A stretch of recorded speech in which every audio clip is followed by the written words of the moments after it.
Hi, നമുക്കിന്നൊരു Japanese chicken try ചെയ്ത് നോക്കിയാലോ.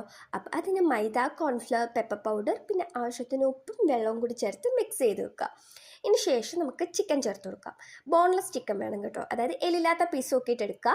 ഞാനിപ്പോൾ എടുത്തിരിക്കുന്നത് ചിക്കൻ ബ്രസ്റ്റ് പീസാണ്. അത് നമുക്ക് ക്യൂബ് ഷേപ്പിൽ കട്ട് ചെയ്തിട്ട് ഇതിലേക്ക് ആഡ് ചെയ്ത് കൊടുക്കാം. എന്നിട്ട് ഇത് മാരിനേറ്റ് ചെയ്തിട്ട് ഒന്ന് റെസ്റ്റ് ചെയ്യാൻ വെച്ചേക്കാം. അതിന് ശേഷം നമുക്കിത് ഫ്രൈ ചെയ്തെടുത്താൽ മതി.